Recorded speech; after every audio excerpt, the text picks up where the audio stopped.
By round 6 of Supercross, the West Coast field is feeling it. Seattle's the final stop before Arlington and the East Coast opener next week. And once again, that injury list is reshaping our gate.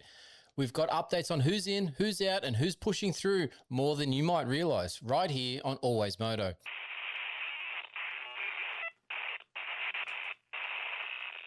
Welcome to the Emergency Department update ahead of round 6 of the 2026 AMA Supercross Championship at Lumen Field in Seattle, Washington.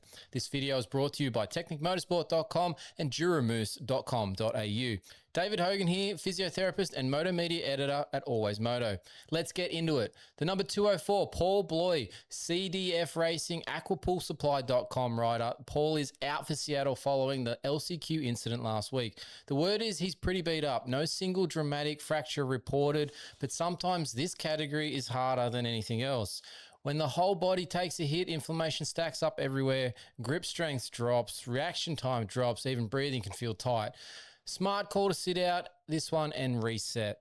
The number 113 of Braden Spangle, the Law Tigers privateer paddock rider. Braden is dealing with a concussion and a shoulder injury, and he'll be out for Seattle.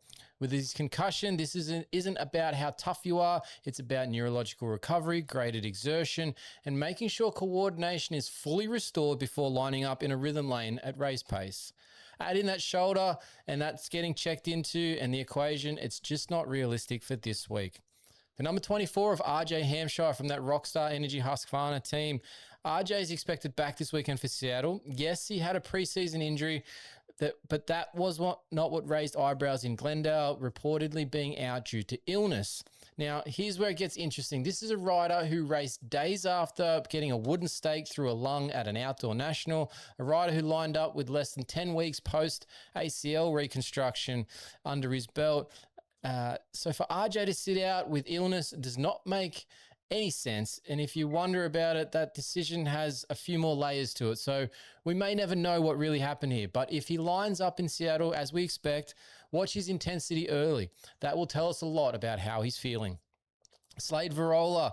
Slade is sustained an ankle injury back at Anaheim 1. He's actually been riding through the opening rounds of this season injured.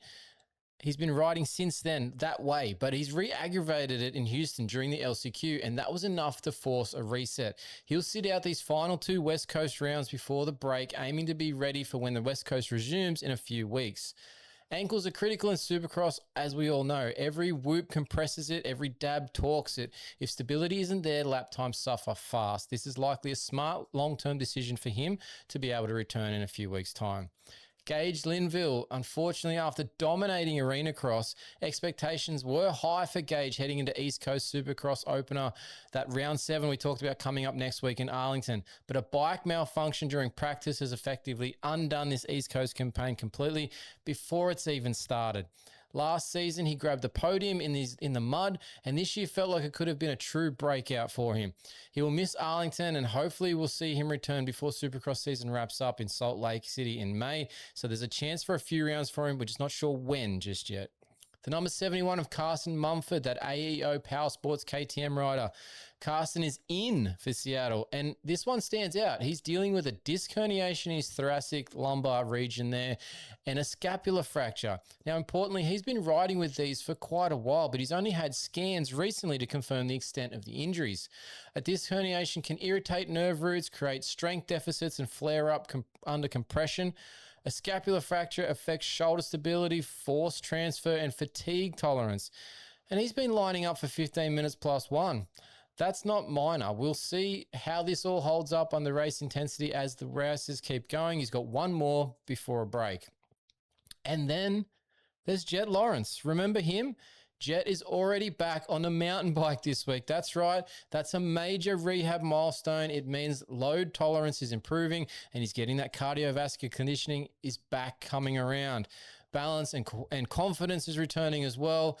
Looking at the 2026 schedule, I said this when the injury happened back in December, somewhere in April, potentially around that St. Louis or Nashville. It wouldn't surprise me if we see him get back on the race at the gates around that point. It's still early, but this is forward momentum. So there's a chance we see Jet still with plenty of rounds left in Supercross around that April point of the year. As always, we hope for a smooth and complete recovery for all our injured riders. If you got questions about any of these injuries, drop them in the comments or send me a DM on Instagram. Hit subscribe to support our channel, and if you want to back Always Moto further, grab a t-shirt. The details of how to do that are in the description. We'll be back next week with more rider updates about their in and out status.